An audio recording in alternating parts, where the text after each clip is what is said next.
예수님께서 예루살렘에 이르셨을 때 가장 먼저 하신 일은 성전에 들어가신 일입니다. 성전은 하나님을 만나는 곳, 그곳에서 또 하나님의 말씀을 듣고 또 하나님과 교제하는 것.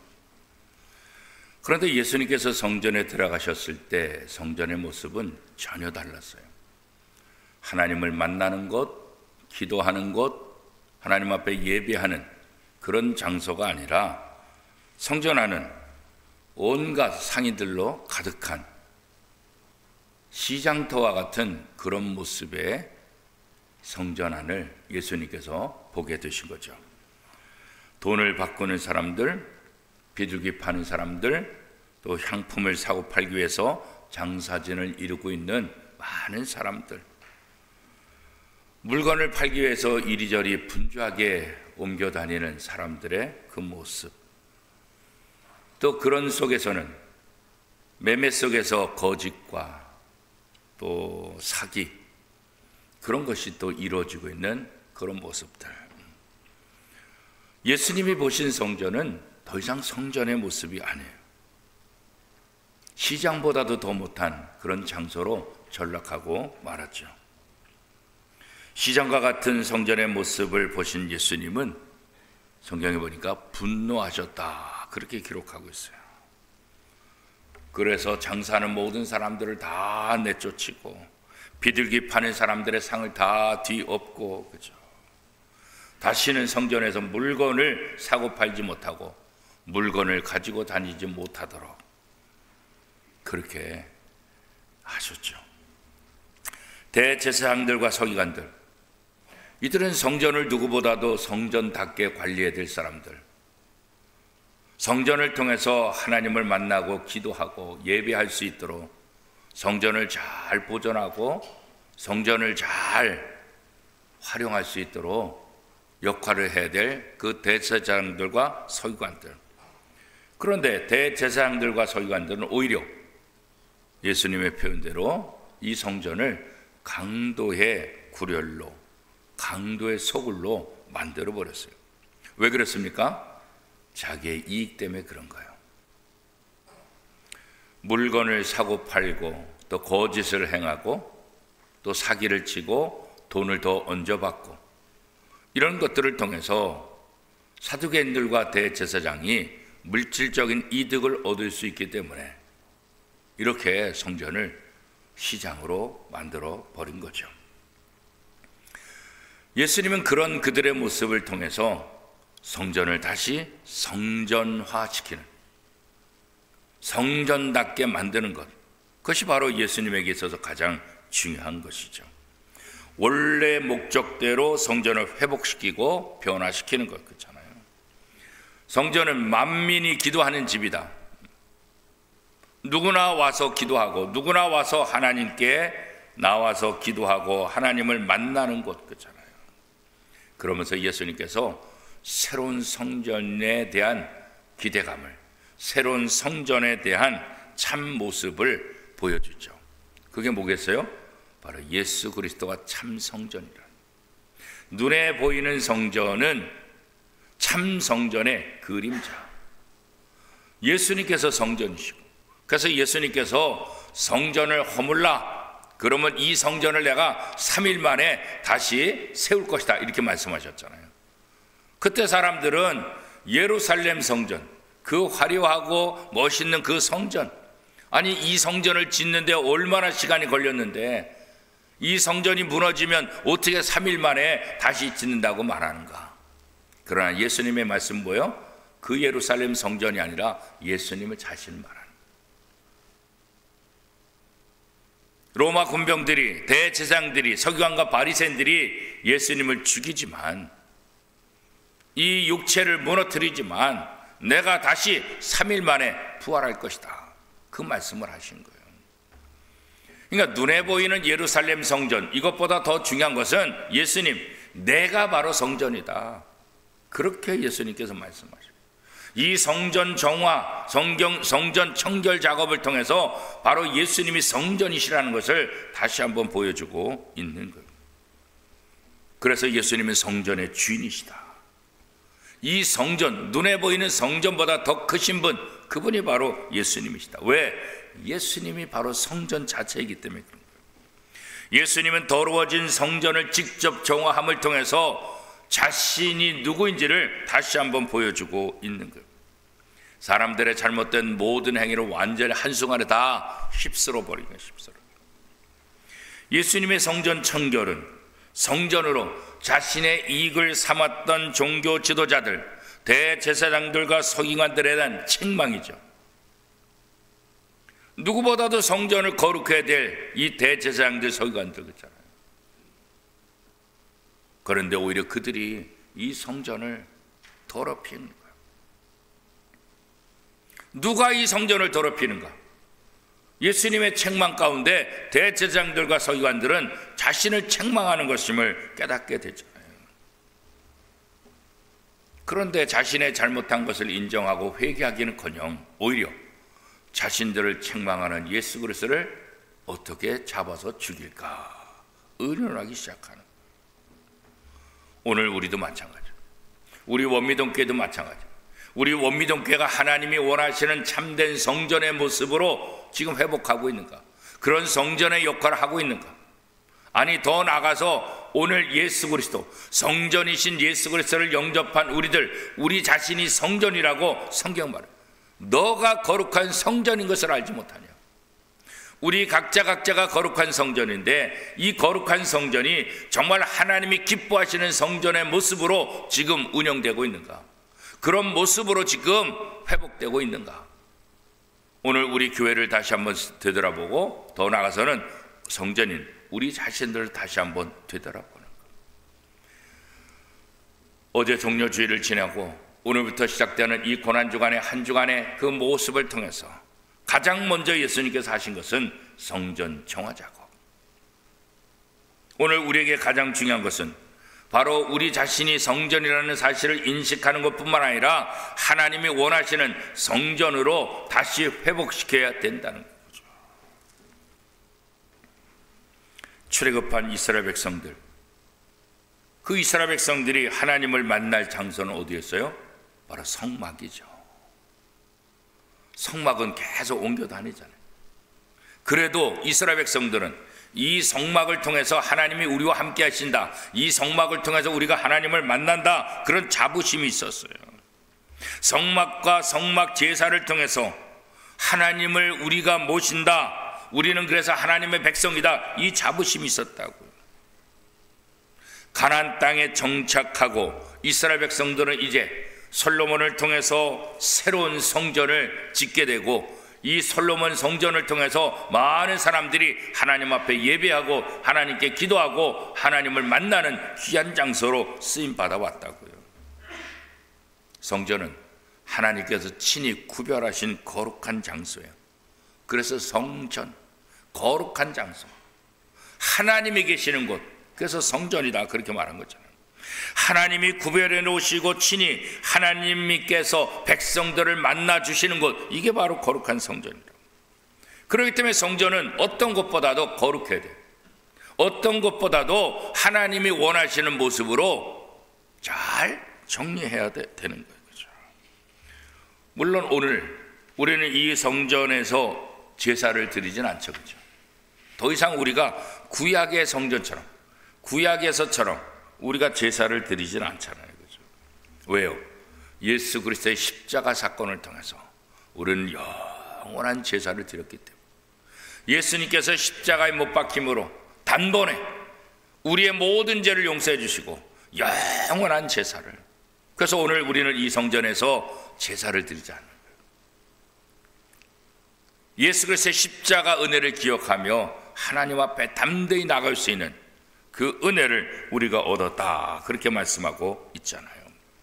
예수 그리스도를 구세주로 영접한 사람들은 이제 자신이 거룩한 성전인 것을 깨닫고 자신의 삶을 통해서 하나님을 만나고 하나님을 거룩하게 섬기는 그런 삶을 살아야 될 책임이 우리에게 있는 거죠. 왜냐하면 우리 모두는 예수 그리스도, 참 성전이신 예수 그리스도를 모신 각각의 성전이기 때문에 그런 거예요.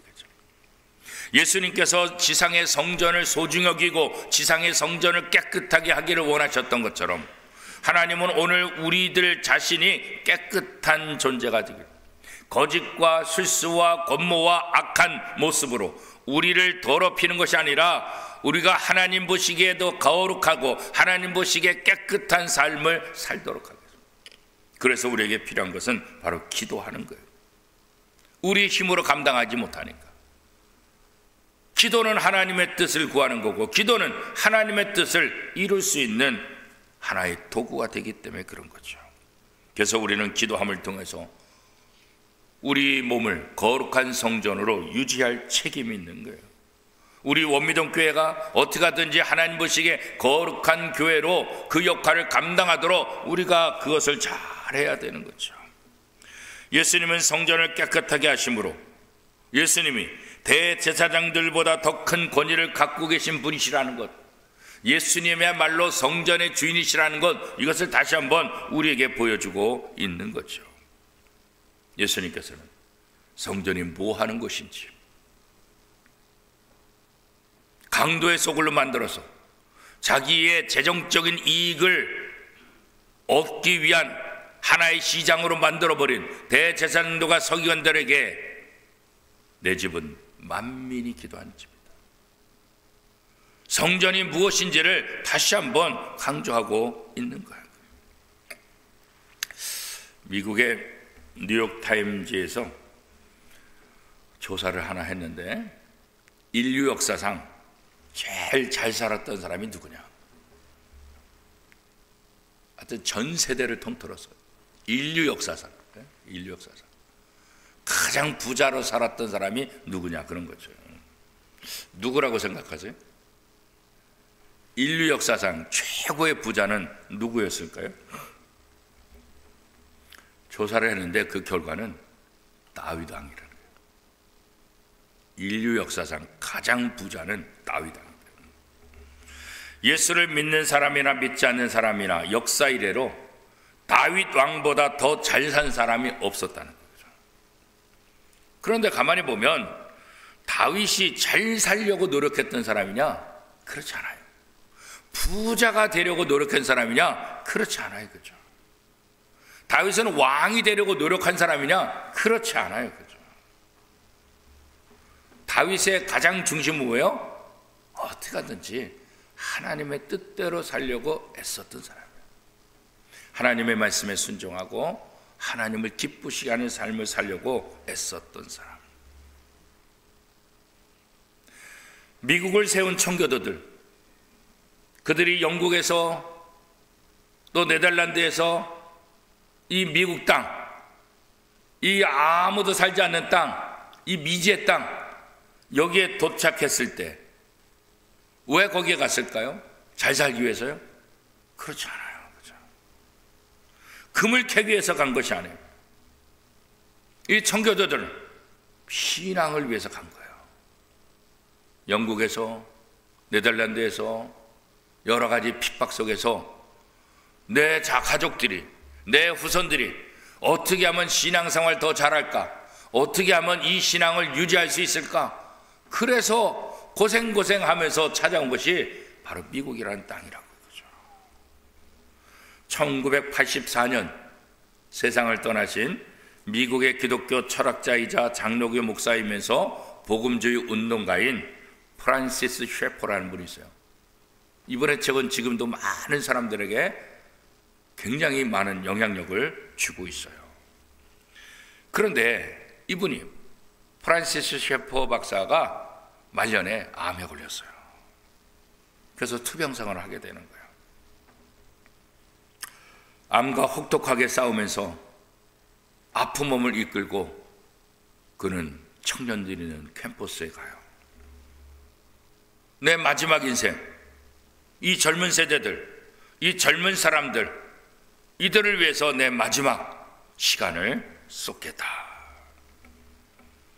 자신이 얼마 남지 않았다는 것을 알기 때문에, 내가 이 땅에서 살 수 있는 것 그렇게 길지 않다는 걸 알기 때문에, 내가 저 젊은이들, 저들에게 꼭 복음을 전하고 저들에게 꼭 하고 싶은 일이 있어서 그래서 대학 캠퍼스에 가서 젊은이를 향해서 피를 토하듯이 외쳤어요.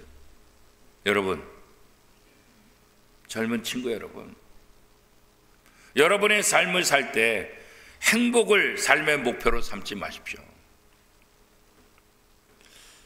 행복을 삶의 목표로 삼지 마십시오. 이게 도대체 무슨 의미일까요? 그죠?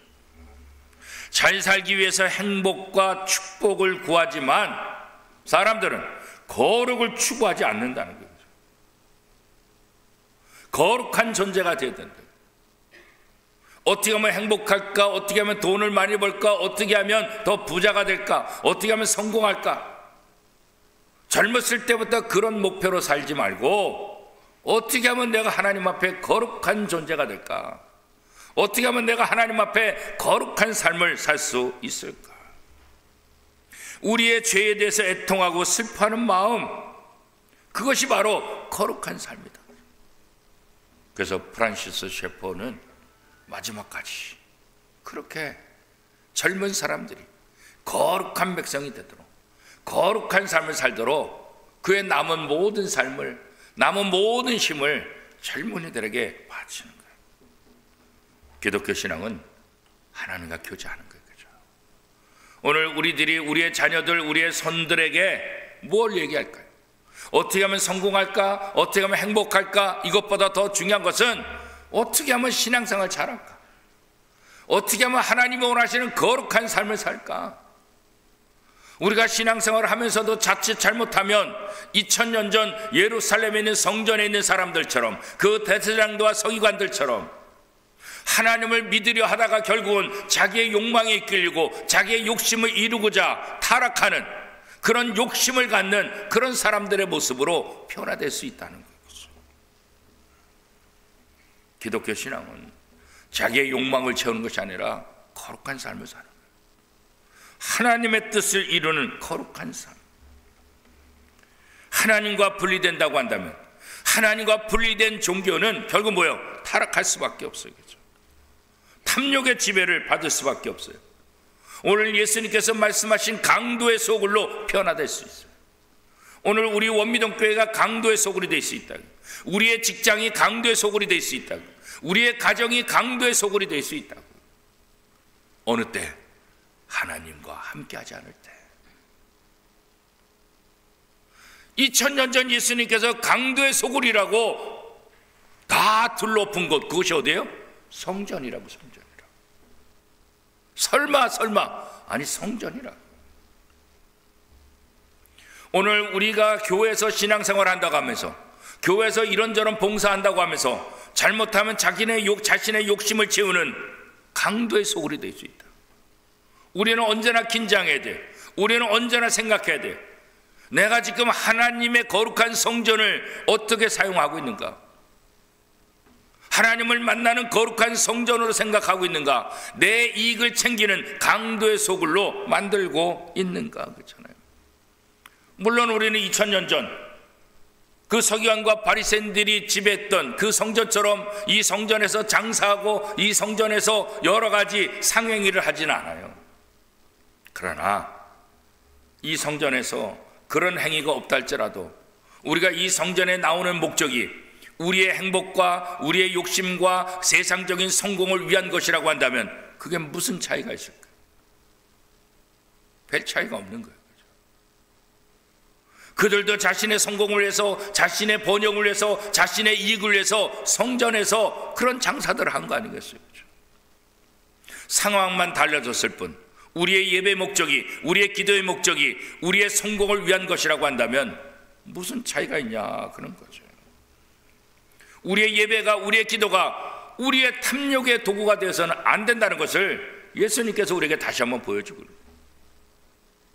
오늘 이 시대 우리가 거룩한 신앙생활을 하면서 우리가 정화되어야 될 부분이 어디인가? 그죠? 오늘 어떤 부분이 깨끗해져야 될까? 오늘 내 모습을 보면, 우리 교회 모습을 보면 예수님께서 어떤 부분에 화를 내실까? 그렇잖아요. 우리가 다시 한번 우리의 마음을 다스려야 돼. 우리의 마음이 세상의 지배를 받지 않고, 우리의 마음이 세상의 유혹을 따라가지 않도록, 우리의 마음이 언제나 주님을 향하고 우리의 마음이 언제나 하나님의 말씀에 집착할 수 있도록, 그래서 우리에게 필요한 것이 뭐예요? 기도하는 거라고. 그죠? 나 혼자 힘드니까. 그죠? 나 혼자 힘드니까. 기도야말로, 예배야말로 하나가 참된 교제를 하는 거 아니겠어요? 그죠? 십자가에 못 박히신 예수 그리스도가 보이지 않는 곳, 그게 어떻게 거룩한 성전이 되어 있겠어요? 십자가에 못 박힌 예수 그리스도의 은혜를 더 이상 묵상하지 않는 곳, 그런 사람, 그게 어떻게 그리스도인이라고 말할 수가 있겠어요? 그렇죠? 참된 신앙은 바로 그리스도를 묵상하는 거예요. 그렇죠? 오늘 본문은 예수님께서 분명히 말씀하고 있잖아요. 만민이 기도하는 집, 이게 바로 거룩한 성전이다. 예수님이 거룩을 얼마나 중요시 여겼는지 단적으로 보여주는 사건이 바로 오늘 사건이라고요. 그죠? 오늘 우리는 거룩을 얼마나 사모하고 있습니까? 그죠? 오랫동안 신앙생활하면서 내 거룩한 삶을 위해서 내가 얼마나 기도했습니까? 아직도 형편없는 내 모습을 보면서 하나님이 얼마나 나를 보면서 눈물을 흘리실까? 예수님이 얼마나 나를 바라보면서 마음 아파하실까? 오늘 고난주간 첫째 날을 맞이하면서 성전을 정화시키는 그 주님의 모습을 통해서 다시 한번 거룩한 성전인 내 자신을 새롭게 본질을 회복하는 거죠. 예배와 기도의 본질을 회복하는, 성전의 본질을 회복하는 거잖아요. 신앙생활의 참된 본질이 무엇인가를 다시 회복하는 거예요. 오늘 하나님은, 오늘 예수님은 우리에게 그 질문을 던지고 있는 거예요. 본질을 회복해라. 그 본질을 회복하기 위해서 너가 해야 될 일이 무엇이냐? 성전은, 교회는 만민이 하나님을 만나는 곳, 하나님을 예배하는 거룩한 곳. 그런데 교회가 이 본질을 잃어버린다고 한다면 결국 예수님의 책망을 받을 수밖에 없을 거예요. 교회는 교회다움을 잊어버리는 거예요. 교회 본질을 잊어버리는 거죠. 성전의 본질을 회복시키는 예수 그리스도의 모습을 통해서 오늘 우리 교회가, 우리 원미동 교회가 교회다운 교회로, 저와 여러분이 성도다운 성도로, 참 하나님의 거룩한 성전으로 회복될 수 있는 은혜가 이번 고난주간을 통해서 다시 시작되고 다시 회복되기를 축복합니다.